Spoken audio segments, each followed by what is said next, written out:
तो फिल्म की शुरुआत में हम एक कपल को देखते हैं जो बहुत जल्दी शादी करने वाले थे और कहीं पर घूमने के लिए रेगिस्तान के रास्ते से गुजर कर जा रहे थे। वो दोनों एक दूसरे से बहुत प्यार करते थे। सारा के डैड की तबीयत खराब थी और इसीलिए वो उनके पास जा रही थी। अब जाते हुए वो बहुत सी बातें करते हैं और मजे से अपना सफर कर रहे होते हैं। अचानक से रास्ते में उन्हें कुछ महसूस होता है कि जैसे उनकी गाड़ी से कोई चीज टकरा गई हो। सारा का मंगेतर माइकल गाड़ी को देखने बाहर आता है। वो चारों तरफ से गाड़ी को देखता है पर गाड़ी बिल्कुल ठीक थी, उस पर एक भी खराश नहीं होती। वहाँ पर दूर दूर तक कोई भी नहीं था। तभी सारा गाड़ी के पीछे जब देखने जाती है तो एकदम से उसका पाँव फिसल गया था। वो गिर जाती है। वहाँ पर बर्फ का जमा हुआ एक टुकड़ा था, पर इतनी सख्त गर्मी में और रेगिस्तान में ऐसी बर्फ का रास्ते में जमना कुछ अजीब था। मगर वो दोनों इस बात पर ध्यान नहीं देते और दोबारा से गाड़ी में बैठकर अपनी मंजिल की तरफ निकल जाते हैं। जब ये जा रहे थे तो देखते हैं एक काले रंग की गाड़ी इनके पीछे है। देखने में ऐसा लग रहा था कि जैसे वो इनका पीछा कर रही हो। माइकल उस गाड़ी को आगे जाने का रास्ता देता है मगर वो आगे भी नहीं जा रही थी। तभी उनकी नजर रेगिस्तान में बने हुए एक होटल पर पड़ती है जो वहाँ पर बस एक ही था। ये अपनी गाड़ी को उधर ही रोक लेते हैं। तब वो काली गाड़ी भी आगे चली गई थी। होटल के आसपास का एरिया भी बिल्कुल सुनसान था। सारा माइकल से कहती है, तुम कितनी तेज गाड़ी चलाते हो, एक दिन तुम्हारी ये गाड़ी को तेज चलाने वाली आदत हमारी जान ले लेगी। वो दोनों जब अपना मोबाइल देखते हैं तो सिग्नल्स भी नहीं थे। खैर ये उस होटल के अंदर जाते हैं। वहाँ पर भी एक बूढ़े कपल के अलावा कोई भी नहीं था। होटल भी सारा सुनसान था। वो एक टेबल पर बैठ जाते हैं। यहाँ पर माइकल बताता है कि सारा, अभी मैं तुमसे शादी करने के लिए तैयार नहीं हूँ। वो कहती है, तुम हर बार अपनी जिम्मेदारियों से भागते हो, हमें बस अब शादी कर लेनी चाहिए। तभी उनके पास वेट्रेस आती है जो उनका ऑर्डर लेकर चली गई थी। सारा का ध्यान वहाँ पर बूढ़े कपल पर ही था जिनको होटल का मैनेजर यहाँ से बार बार जाने का कह रहा था। तभी कुछ देर के बाद वेट्रेस भी आ जाती है जो सारा के लिए ड्रिंक और माइकल के लिए कॉफी लेकर आई थी। साथ ही उसने इन्हें 2 कॉइन्स भी दिए थे जिनके बारे में बताती है कि ये 2 कॉइन्स आप यहाँ पर किसी भी सर्विस के लिए इस्तेमाल कर सकते हैं। तभी माइकल एक कॉइन का इस्तेमाल करता है और होटल में म्यूजिक चलाने का कहता है ताकि वो सारा को खुश कर सके। कुछ देर के बाद वो काले रंग की गाड़ी दोबारा से होटल के बाहर आकर खड़ी हो गई थी जो सारा और माइकल के इंतजार में खड़ी होती है। आखिर उनके साथ ये सब कुछ क्या हो रहा था,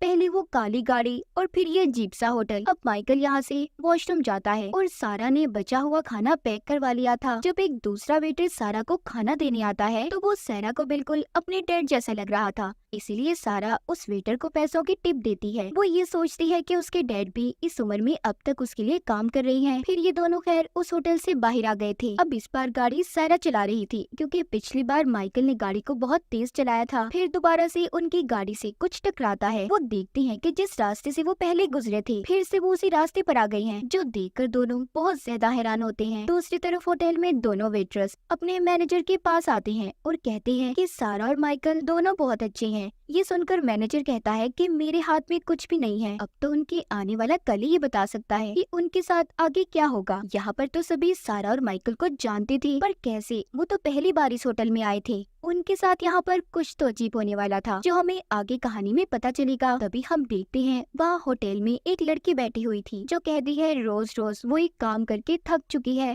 उधर सारा और माइकल बार बार एक ही जगह पर पहुँच जाते थे। इसका मतलब ये था कि शायद वो किसी टाइम लूप में फंस चुके थे और वक्त भी रुक जाता है। सारा माइकल से कहती है कि हम यहाँ पर किसी टाइम लूप में फंस गए हैं, देखो माइकल वक्त भी रुका हुआ है। वो भी सारा की तरह ही सोच रहा था। तभी उनके सामने काले रंग की गाड़ी भी आ जाती है। इस बार सारा ये फैसला करती है कि वो उस गाड़ी को देखने जाएगी कि अंदर कौन है जो कब से इन लोगों का पीछा कर रहा है। जब सारा उस गाड़ी के पास जाकर देखती है तो इस शीशे नीचे होने पर उसकी नजर उस आदमी पर पड़ती है जो गाड़ी को चला रहा था, जो डरावनी शक्ल का था, जिसे देखकर वो बहुत ज्यादा डर गई थी और भागकर अपनी गाड़ी में बैठ जाती है। उसने गाड़ी को तेज कर लिया था। सारा मुसलसल रो रही थी। माइकल उससे पूछता है कि सारा मुझे बताओ तुमने गाड़ी में क्या देखा। सारा कहती है मैं नहीं जानती कि उसका चेहरा ऐसा क्यों था, पर बहुत डरावना था। तभी सारा देखती है कि काले रंग की गाड़ी फिर से उनका पीछा कर रही थी। इस बार वो उन्हें टक्कर मारने वाली थी मगर सारा ने अपनी गाड़ी की स्पीड को तेज कर लिया था और दोबारा से होटल के पास आ गई थी। अब वो उस होटल के अंदर जाकर फोन बूथ का पूछती है कि वो कहाँ पर है। जल्दी से वो वहाँ पर जाकर पुलिस को कॉल करती है और उस काले रंग की गाड़ी के बारे में बताती है जो अब तक इनका पीछा कर रही थी। मगर पुलिस वाला कहता है कि आप जिस जगह पर हैं वो हमारी लोकेशन से काफी दूर है, तो हमें आने में वक्त लग सकता है। आप जिस जगह से हमें फोन कर रही हैं, आप लोगों को वहीं पर रुकना होगा। लेकिन यहाँ पर सारा इस बात को नहीं जानती थी। जिस पुलिस वाले से वो बात कर रही थी वो इस होटल का मैनेजर ही था। जिसके बाद वहाँ पर होटल में माइकल मैनेजर से पूछता है कि आखिर ये काली गाड़ी हमारा पीछा क्यों कर रही है और हम घूमकर दोबारा से उसी जगह पर वापस कैसे आ जाते हैं। मैनेजर कहता है कि जाते हुए आप शायद गलत रास्ते पर जाते हैं, यहाँ का रास्ता भूल भुलैया है, इसीलिए आप दोबारा से हमारे होटल के पास आ जाते हैं। तभी सारा आती है और कहती है कि मैंने पुलिस को शिकायत दर्ज करवा दी है, पुलिस को आने में टाइम लगेगा, तो इसीलिए पुलिस ने हमें यहीं पर रुकने का कहा है कि जब तक वो यहाँ पर ना आ जाए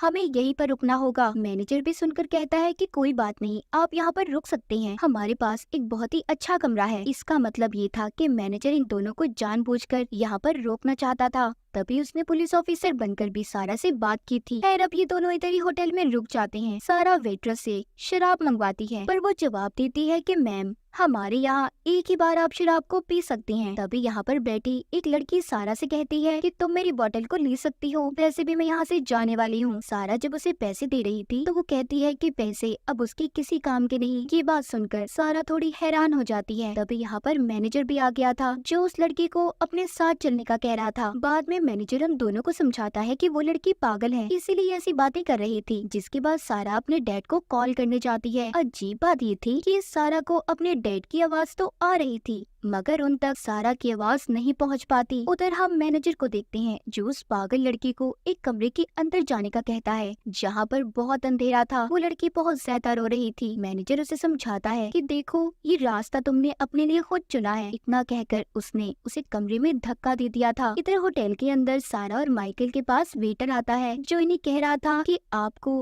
अपने कमरे में जाने से पहले और सोच लेना चाहिए, और वो एक कागज पर उनके लिए एक मैसेज भी छोड़ता है। तभी वहाँ पर मैनेजर आ गया था जो उस कागज को सारा और माइकल के पढ़ने से पहले उठा लेता है जिस पर लिखा हुआ था रन, भागो। अब मैनेजर उन्हें उनके कमरे तक ले आया था। यहाँ पर सारा फिर से उस मैनेजर से काली गाड़ी के बारे में सवाल करती है मगर मैनेजर तो उसकी कोई बात का जवाब नहीं दे रहा था। वो ऐसा शो करवाता है कि जैसे उसने उसकी बात को सुना ही ना हो। मैनेजर यहाँ पर सारा का नाम लेता है जिससे वो थोड़ा हैरान हो गई थी। वो सोचती है कि आखिर इस मैनेजर को उसके नाम का कैसे पता। जब मैनेजर उनके लिए कमरा खोल रहा था तो सारा देखती है उस पर बर्फ की तह जमी हुई थी, बिल्कुल वैसी जैसी उसने रास्ते में देखी थी जब उनकी गाड़ी उससे टकराई थी। सारा समझ चुकी थी कि यहाँ पर गड़बड़ तो जरूर है, इसीलिए वो माइकल को यहाँ से चलने का कहती है। पर मैनेजर उन्हें कहता है कि देखो आप लोगों को आराम करने इस कमरे में जाना ही होगा, आप क्यों अपने लिए मुसीबत बढ़ा रहे हो। ये बात सुनकर तो सारा को और अजीब लगता है,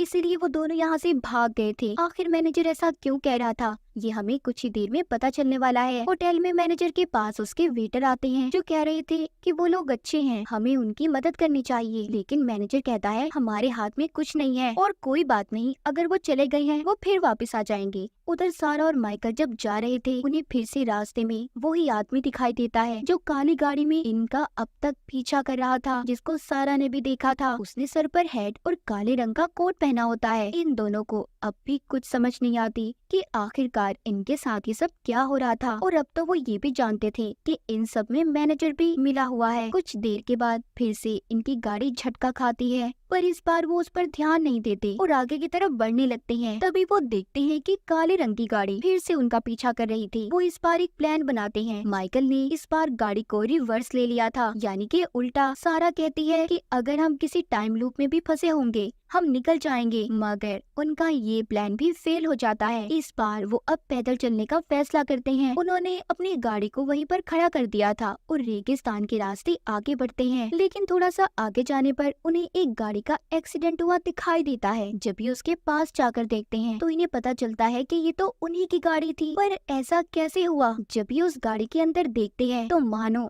इनके पाँव के नीचे से जमीन खिसक गई थी। वो डर कर रोते हुए भागते हैं और फिर से अपनी सही वाली गाड़ी में आ गए थे। पर दोबारा से वो उसी जगह पर आ जाते हैं जहाँ से वो कई बार गुजर चुके थे। वो फिर से दोबारा से होटल में आ जाते हैं। यहाँ पर आकर सारा मैनेजर से पूछती है कि आखिर ये कौन सी जगह है, हम कहाँ पर फंसे हुए हैं। तो मैनेजर उसे बताता है अब तक जो कुछ भी हुआ हमें यहाँ पर अब सब पता चलने वाला था। मैनेजर कहता है कि ये जगह कोई आम जगह नहीं है, ये दो दुनियाओं के बीच की जगह है जहाँ से हर किसी को मौत के बाद गुजरना होता है। तुम और माइकल दोनों अपनी जिंदगी और मौत की जंग लड़ रहे हो। तुम्हारा आते हुए इसी जगह पर एक्सीडेंट हो गया था और अभी तक ये नहीं पता कि तुम जिंदा रहोगे या मर जाओगे। मैनेजर उन्हें जिस कमरे में जाने का कह रहा था वो दरअसल दूसरी दुनिया थी जहाँ पर लोगों को मरने के बाद भेजा जाता है। और कहानी के शुरू में जब हमने देखा था कि बार बार सारा और माइकल की गाड़ी जिस जगह पर आकर रुकती थी जहाँ पर उन्हें महसूस होता था कि उनकी गाड़ी से कोई चीज टकराई है या फिर उनकी गाड़ी को किसी चीज ने टक्कर मारी है, उसी जगह पर इनका असल दुनिया में एक्सीडेंट हुआ था और यही वजह थी जो इनके साथ ये सब कुछ हो रहा था। और जब वो पैदल चल रहे थे तो उन्होंने अपनी गाड़ी के अंदर अपनी ही लाशों को देखा था,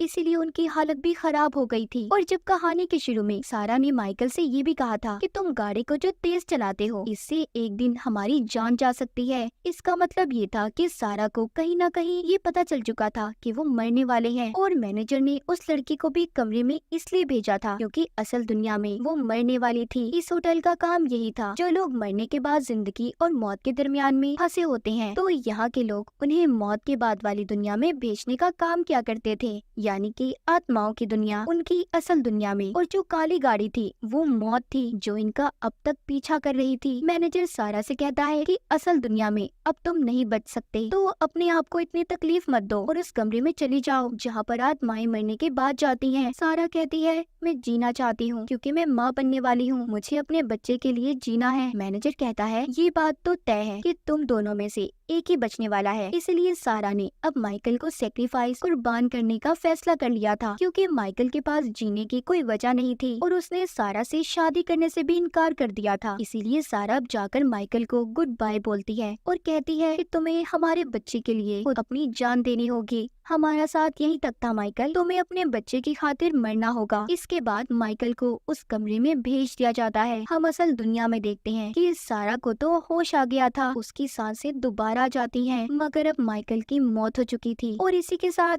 इस फिल्म की कहानी यहीं पर खत्म हो जाती है।